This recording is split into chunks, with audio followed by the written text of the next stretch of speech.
That would be awesome.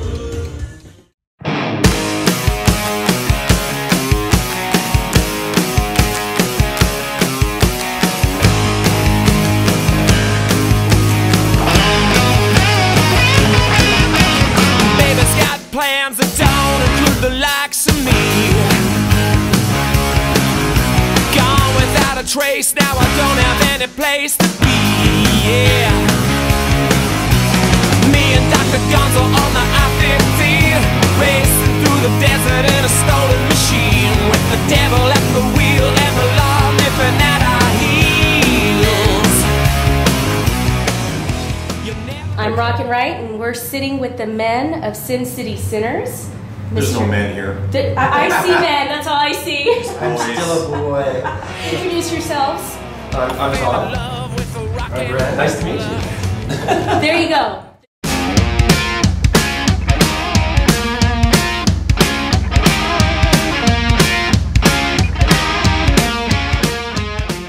It's been a lot of work, but I think, you know, and anything that's worth it is usually a lot of work, as we know. So we talked about it for quite a while. I mean, we had a couple of lineup things to deal with and whatnot, so it was always kind of something that kind of, you know, shifted the focus. But I think that, you know, eventually it just became like obvious that we should. I think once when people started singing those songs, I think it became like, well, I guess we should probably record this thing so that people can have it for themselves. And here's the CD, let's focus on that there. And the name of the title? The Exile on Fremont Street, which of course is a play on the Rolling Stones record Exile on Main Street. Okay, that's what I was going to ask. And this is a play on Abbey Road by the Beatles. We don't really have any original thoughts at all. Is there any Beatle influence in the music at all? Probably. Big Time Superstars, a lot of that. Yeah, definitely, right? Some of the arrangements and stuff. I think the like some of the vocal arrangements and whatnot. But even the thing at the end, we yeah. did There's like a tremolo guitar thing that's, you know. But I mean, obviously the Beatles are a big influence. Period. I think that sort of archetype of four individual characters, you know, is just they started that. The Fab Kiss, Four. And every band after, so that's just. So we have the four. Four more. I got the skin there. I'm not revealing my source. Las Vegas. Yeah, it is a very Vegas record, and I think we sort of consciously sort of took that into it. I mean, the fact the band called is named after Sin City, or, you know, that's why the Fremont Street, you're looking at Fremont East here, is actually incorporated in the artwork. I think is just a, you know, real deal Las Vegas band and a real deal Las Vegas record. Baby's got plans that don't include the likes of me. I came here to work on a record in Vegas for a band that Brent just happened to be playing guitar for. Basically, I was just going through a breakup and getting the fuck out of Dodge. So I ended up here, and it was like Brent, you know, started talking about doing a Faster Muscat thing. We went to Europe doing that, and then when we came back, we said, even over there we were talking about it'd be really cool to do like because Vegas didn't really have the things that we were familiar with in Los Angeles, where it was like, you know, a night or whatever, where it was Cat like, House.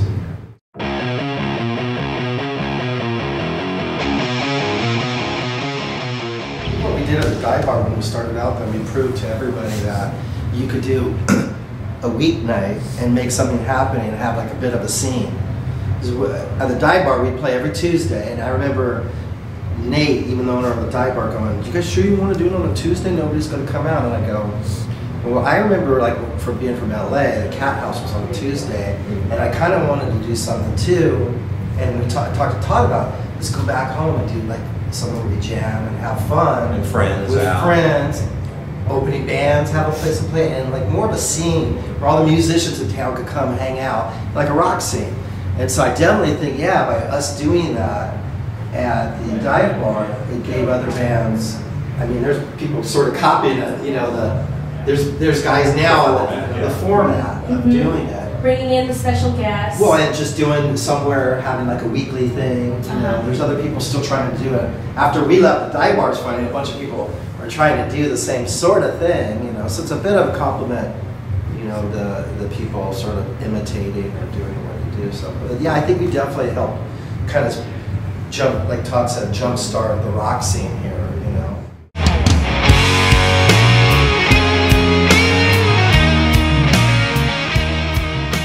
don't know if we ever foresaw doing it more than Once a week. once a week just for fun. I mean, originally it was just a bunch of guys, you know, that was our one night to blow off steam and just have fun. And it would go, and it wasn't really about the money because we didn't really make much money at all. That was a boys' night out. Like that was my drink. My one night a week I got to drink. That sounds like my fantasy. It was my one night out. Yeah, like, I mean, like, you know, you think like it wasn't like a job because you usually like with a job it's like, oh, it's time to go. You know, with us it was like there were nights we were literally on stage for 3 hours. You know, it's like we did a 3-hour one night. Yeah. And I was like, and we would just go and go and go, and it wasn't really about whether even the people were enjoying it. Really, we were just having so much fun doing it. And I think that sort of was translated over the last 2 years or 2.5, 3 years, whatever long it's been, because you know we still have fun doing it.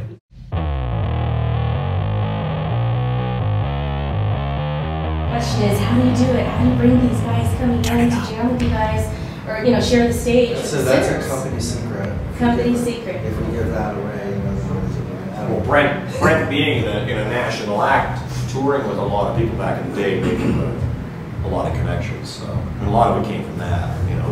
And not you know, just like somebody can pick up the phone and go, hey, whoever, you want to come jam with some jackasses? Well, because that's essentially what it is. But also too, you know, playing with Todd for once, it's like, man, I got a really great singer, great, you know, guitar player, and the guys that me and Todd play with are all great. So for me, it's like, I'm proud of it enough to go, you want to come jam? I got a great band. Wait, you know what I mean? You know, my drummer's a Berkeley graduate. He's crazy. I go, Todd's an amazing talent. You got to hear the voice. You know, so I can call these guys or email them and brag a little bit. Whereas before, it was like just jamming with different bands and like, you know. So for me, this is like the best thing I've done ever. I mean, I liked Faster Pussycat. I'm proud of it. But I mean, you know. There you go. Got Faster Pussycat. But Right I think the talent in this band and the maturity and our experience just, I think, just blows away, you know, anything I did with Faster, you know. I mean, being around as long as we have and having a very, you know, loyal following to be out night after night after night. We're not just like playing on Saturday nights. We play sometimes 5 nights a week. So, and we do have the same core audience come out. But it's always those, you know, as amazing as that is, it's always kind of, you know, it's cool to hear. This is the first time I've ever seen you guys. You know, wow, really? Kind of like, where you been? Yeah. But I mean, people come from all over. I mean, I was like gonna say, when we were at the Rio like on Tuesday a while ago, and this Australian guy walks up to me and he goes, before we came, we Googled your name. We Googled Las Vegas, what's to do? This is my worst Australian accent ever. And, and something was just delivered. It's some guy Googled like Las Vegas, things to do in Las Vegas, and our name kept coming up. So, I mean, we're talking like Australia. That's pretty cool. But it's exciting because for us, we were just a jam band playing, you know, fun songs that we liked and covers and stuff. And now it feels like, well, we're a little, you know, this is a way to say we're more than that, you know.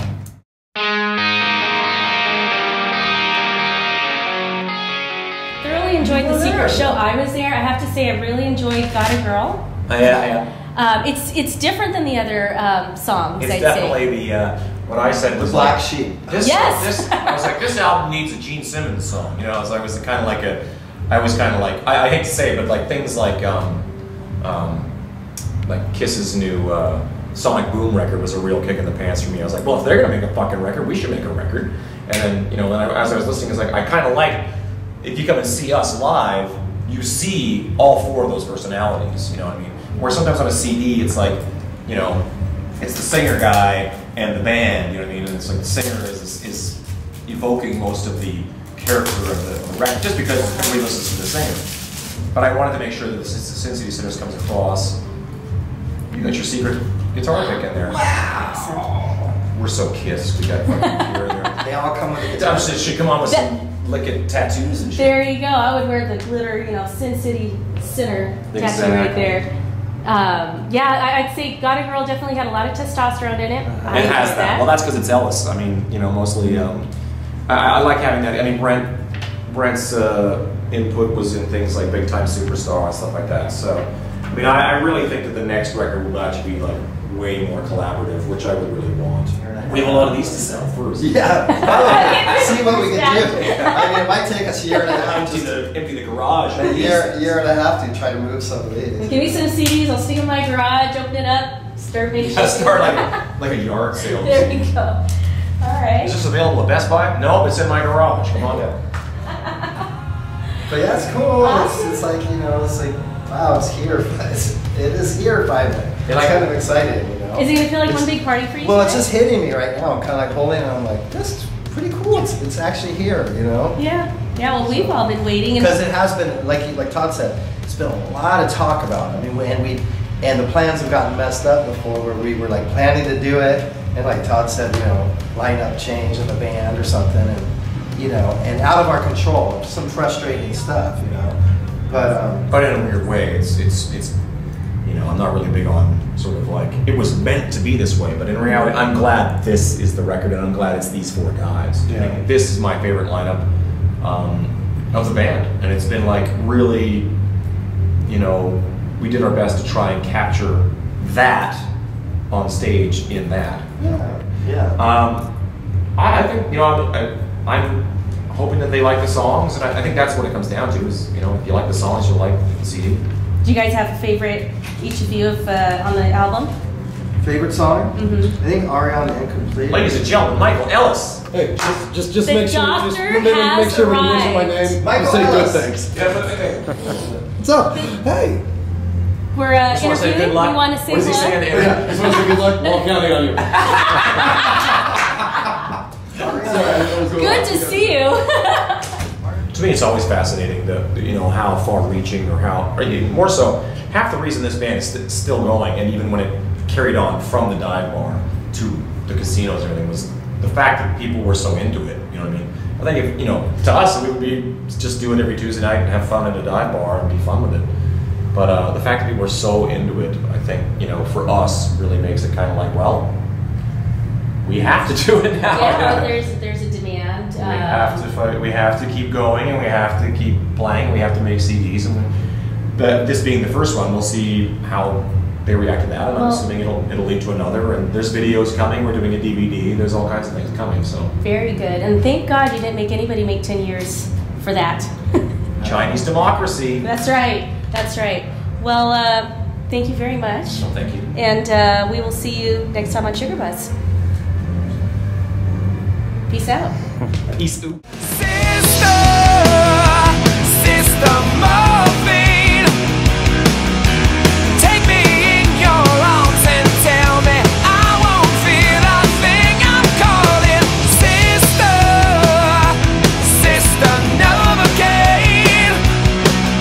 I need your vampire kiss to come and suck out all this pain. I wanna be numb.